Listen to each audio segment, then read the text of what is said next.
اتحاد عالم اسلام، یہ کائنات رنگ و بو باہمی اتحاد و اتفاق پر موقوف ہے۔ اتحاد کے معنی ہے متحد ہونا۔ دنیا کی تمام بڑی اقوام نے اس اتحاد ہی کی بدولت کامیابیوں اور کامرانیوں کی منازل طے کی ہیں اور آسمان شہرت پر اپنا مقام بنایا۔ دراصل یہ حقیقت ہے کہ دنیا و مافیا کی ہر شے اتحاد و اتفاق کی بدولت ہی اپنا وجود برقرار رکھے ہوئے ہے۔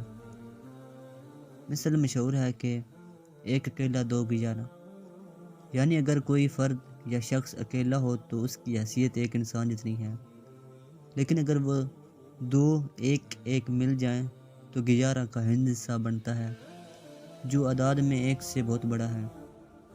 اس سے یہ ثابت ہوتا ہے کہ اتحاد و اتفاق میں یقیناً بہت برکت ہوتی ہے۔ مظاہر فطرت کا مشاہدہ کرنے سے معلوم ہوتا ہے کہ اس جہاں اب گل کی ہر چیز کا وجود باہمی کشش پر منحصر ہے۔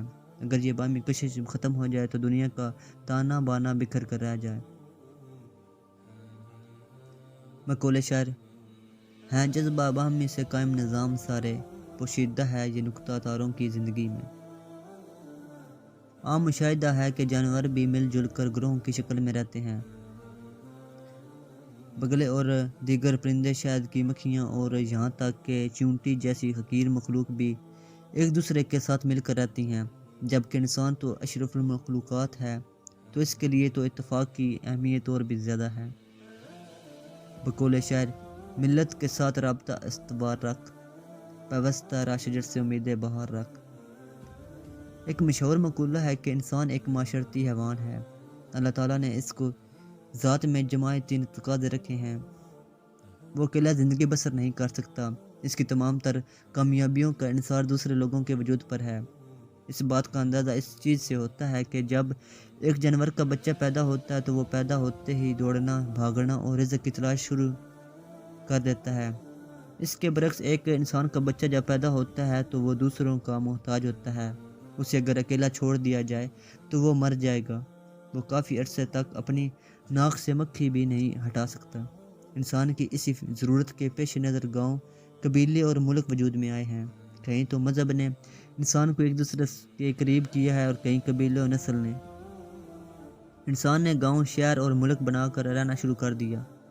اس تخصیص نے ایک اور تخصیص کو جنم دیا اور وہ تخصیص قبیلے، علاقے، رنگ و نسل کی تھی۔ اس تخصیص نے آپس میں خون ریزی اور جنگ و جدل کو جنم دیا۔ ایک قبیلے دوسرے قبیلے کو، ایک قوم دوسری قوم کو زیریں کرنے لگی۔ کالا گورے کو اور گورا کالے کو حقارت کی نگاہ سے دیکھنے لگا۔ اقتدار کے لیے بھی قبیلے، رنگ و نسل کو معیار بنایا جانے لگا۔ ایسے حالات میں اللہ تعالیٰ نے انبیاء کرام علیہ السلام کو مبعوث فرمایا۔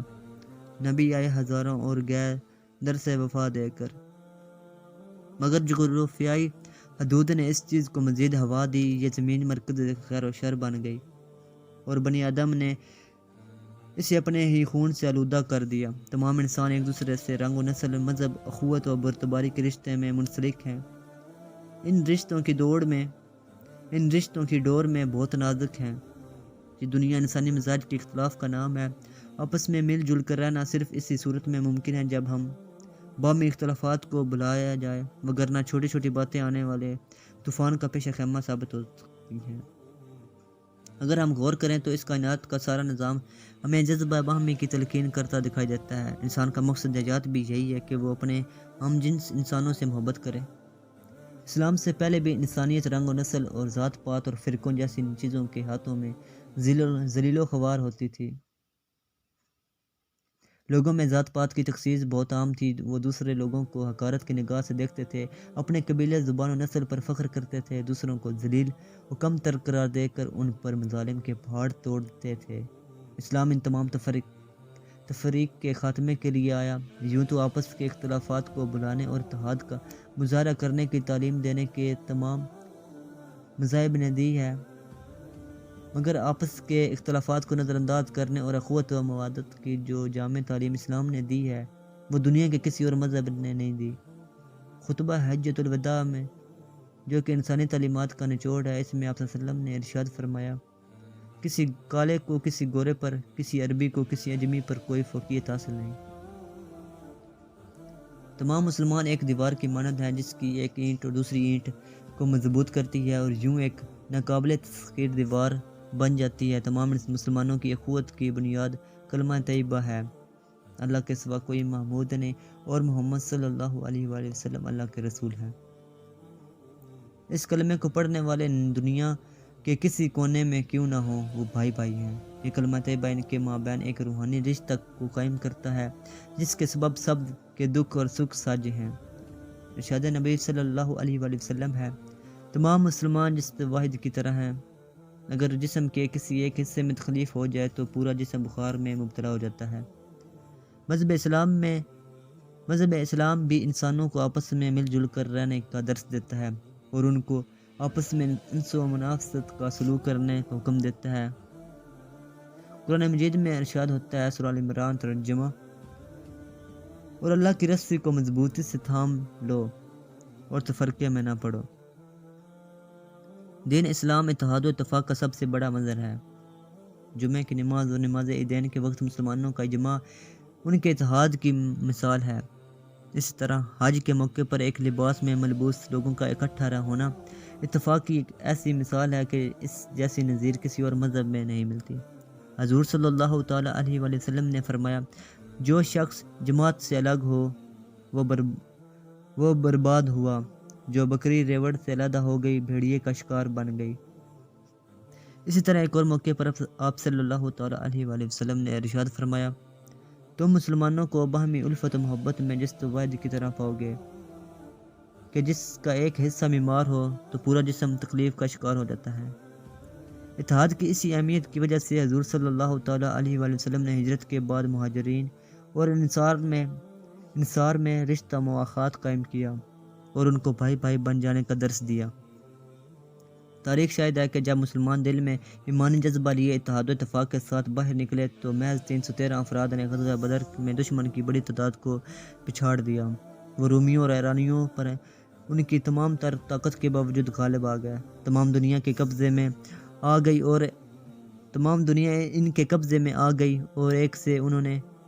اور ہر ایک سے انہوں نے اپنا لوہا منوایا۔ مگر جب غزوہ احد میں ان کے اتحاد میں ذرا سی بھی لغزش آئی تو جیتی ہوئی جنگ ہارنا پڑی۔ اسی طرح جب وہ امیوں اور عباسیوں میں تقسیم ہوئے تو تاتاریوں کے ہاتھوں شکست کھانا پڑی۔ برصغیر میں مسلمانوں نے 1000 سال تک حکومت کی، مگر جب میر جعفر اور میر صادق جیسے غدار پیدا ہوئے تو یہ حکومت انگریزوں کے حوالے کرنا پڑی۔ میسور کے سلطان ٹیپو کو انہی غداران وطن کی وجہ سے شکست کھانا پڑی۔ جب سلطان ٹیپو کو شہید کیا گیا تو انگریزوں نے یہ صدا بلند کی، آج ہندوستان ہمارا ہے۔ دراصل قوم افراد کا مجموعہ ہے، ایک فرد کسی قوم میں وہی حیثیت ہے جو ایک قطرے کی کسی سمندر میں ہوتی ہے۔ مغربی سوچ کے مطابق قوم کسی ایک نسل یا ایک قطع زمین سے تعلق رکھنے والے افراد سے بنتی ہے، جبکہ مسلمان کا نظریہ قومیت اس سے بالکل مختلف ہے۔ ان کے مطابق ہر کلمہ گو انسان ملت اسلامیہ کا فرد ہے، خواہ وہ جغرافیائی اعتبار سے ان سے کتنا ہی دور کیوں نہ ہو۔ اس لیے اقبال نے اپنی قوم کو نصیحت کرتے ہوئے کہا، اپنی ملت پر قیاس اقوام مغرب سے نہ کر، خاص ہے ترکیب میں قوم رسول ہاشمی۔ ان کی ملت کا ہے ملک و نسب پر انصار، قوت مذہب سے مستحکم ہے جمعیت تیری۔ اقبال کے مطابق تو اسلام کا نظریہ قومیت ہر لحاظ سے اہل مغرب کے نظریے قومیت سے برتر اور افضل ہے، مگر اس کے باوجود آج کل مسلمان زوال پذیر کیوں ہیں؟ اس کی وجہ ان کے درمیان موجود نفاق ہے۔ آج مسلمان مختلف طبقوں میں بٹے ہوئے ہیں۔ یہ اسی نفاق ہی کی وجہ سے ہے کہ آج تمام دنیا کے مسلمانوں کو اسرائیلی تنگنی کا ناچ نچائے ہوئے ہیں۔ اسرائیل کو امریکہ کی حمایت حاصل ہے، جبکہ مسلمان ایک دوسرے سے بہت دور ہیں۔ عرب ممالک میں بھی نا اتفاقی ہے۔ مقامی افسوس یہ ہے کہ آج کے مسلمانوں کے لیے ان کے اپنے بنائے ہوئے بے معنی سے فرقے دین اسلام سے زیادہ معتبر ہیں، جو حضور صلی اللہ تعالیٰ علیہ وآلہ وسلم نے ہم تک پہنچایا۔ بقول شاعر، منفعت ایک ہے اس قوم کی، نقصان بھی ایک ہی سب کا، نبی دین بھی ایمان بھی ایک، حرم پاک بھی اللہ بھی قرآن بھی ایک، کچھ بڑی بات تھی ہوتے جو مسلمان بھی ایک۔ فرقہ بندی ہے کہیں اور کہیں ذاتیں ہیں، کیا زمانے میں پنپنے کی یہی باتیں ہیں۔ ایک اور شاعر کہتا ہے، میں یہ کس کے نام لکھوں جو عالم گزر رہے ہیں، میرے شہر جل رہے ہیں، میرے لوگ مر رہے ہیں، کوئی اور تو نہیں ہے بس خنجر آزمائی، ہم ہی قتل ہو رہے ہیں، ہم ہی قتل کر رہے ہیں۔ اگر آج ہم عالمی برادری میں اپنا نام پیدا کرنا چاہتے ہیں تو اس کے لیے ضروری ہے کہ ہم اپنے اندر اتفاق پیدا کریں، ہم اور معمولی تضادات کو نظر انداز کریں۔ ہمیں قائد کے اس اصول پر عمل کرنا چاہیے، اتحاد، تنظیم اور ایمان۔ اور بقول شاعر، اخوت اس کو کہتے ہیں چھبے کانٹا جو کابل میں، تو ہندوستان کا ہر پیرو جواں بےتاب ہو جائے۔ مسلمان اقوام میں جس قدر لڑائیاں، فتنہ فساد ہے، اس کا علاج یہی اتحاد عالم اسلام میں۔ اگر تمام مسلمان یکجا ہو جائیں تو تمام مسائل کو اپنی قوم سے دور کرنے میں کامیاب ہوں گے۔ علامہ اقبال نے جا بجا اپنے کلام میں مسلمانوں کو متحد ہونے اور اپنے معاشرے کو فتنہ فساد، لڑائی جھگڑے اور خون ریزی جیسے امراض سے پاک کرنے کا درس دیا ہے۔ علامہ اقبال چاہتے تھے کہ مسلمانوں کو یکجا کرنے کے لیے کوئی اعلیٰ درجے کی تنظیم قائم کی جائے۔ UNO اور لیگ آف نیشنز جیسی تنظیموں سے تو امید کرنا بے جا ہے کہ وہ کبھی مسلمانوں اور عالم اسلام کی بہتری کے لیے میں مخلص ہو کر اقدامات کریں گے۔ چنانچہ ایسی تنظیم قائم کی جائے جس کا مرکز ایران کا شہر تہران ہو، جو نہ صرف مسلم قوم کو یکجا کرے بلکہ ان کی خوشحالی اور ترقی کے لیے کوشاں ہو۔ بقول اقبال، تہران ہو اگر عالم مشرق کا جنوا، شاید کرۂ ارض کی تقدیر بدل جائے۔ رابطہ اسلامی ترقیاتی بینک اور دیگر تنظیموں اور انجمنوں کی کوشش پوری طرح سے اسلامی ممالک کو متحد کرنے میں کارآمد ثابت نہیں ہو پا رہا۔ اس کی وجہ ہمارے اپنے مسلمان بھائیوں کی غداری، بغاوت اور فتنہ فساد کی روک تھام سے روگردانی اور باہمی اختلافات کی جڑوں کا مضبوط ہو جانا ہے۔ ان حالات میں مسلمانوں کو اللہ کے نبی صلی اللہ علیہ وآلہ وسلم کی تعلیمات و حدیث پر غور کرنا ہوگا۔ رسول اکرم صلی اللہ تعالیٰ علیہ وآلہ وسلم کا ارشاد ہے، مسلمان کا بھائی ہے، وہ نہ تو اس پر ظلم کرتا ہے اور نہ ہی اس کو بے یار و مددگار چھوڑتا ہے، اور جو کوئی دوسرے کی حاجت پوری کرے گا اللہ تعالیٰ قیامت کے دن اس کی پریشانی دور کرے گا، اور جو کوئی دوسرے مسلمان کی پردہ پوشی کرے گا قیامت کے دن اللہ تعالیٰ اس کی پردہ پوشی کرے گا۔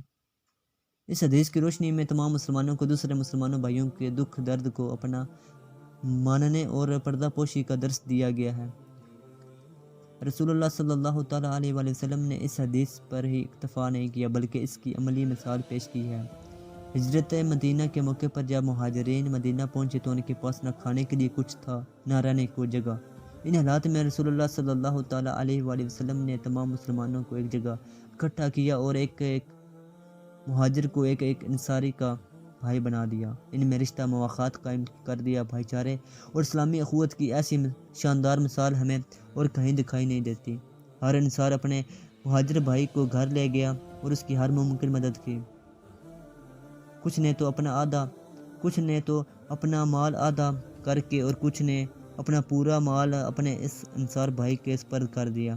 مسلمانوں کو اپنے اندر اپنے بھائیوں کے لیے رحم و دلی کا جذبہ پیدا کرنا چاہیے۔ اگر دنیا کے ایک کونے میں کسی پر ظلم ہو تو دوسرے گوشے میں مسلمانوں کو تڑپ اٹھنا چاہیے۔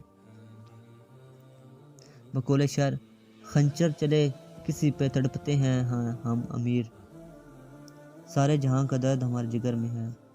اتحاد و اتفاق کسی بھی قوم کی ترقی میں ریڑھ کی ہڈی کی حیثیت رکھتا ہے۔ آج مغربی اقوام دنیا کے وسائل پر قابض ہے، سارا میڈیا، ساری معاشیت ان کے ہاتھ میں ہے۔ اگر ان کا سفیر ہلاک ہو جاتا ہے تو وہ پاکستان کو تباہ کرنے کے در پہ ہو جاتے ہیں، مگر افسوس کہ ہم اپنے گھر میں بھیگی بلی کے مانند ہیں۔ اتحاد و اتفاق کی وجہ سے ہم کسی قوم کے افراد کی اہمیت ہوتی ہے، اتحاد و اتفاق کی وجہ سے ہی کسی قوم کے افراد کی اہمیت ہوتی ہے۔ اگر ان میں اتفاق باقی نہ رہے تو معاشرہ ایسے انسانوں کا مجموعہ بن جاتا ہے کہ جن پر جتنا افسوس کیا جائے کم ہے، کیونکہ فرد قائم ربط ملت سے ہے تنہا کچھ نہیں، موج ہے دریا میں اور بیرون دریا کچھ نہیں۔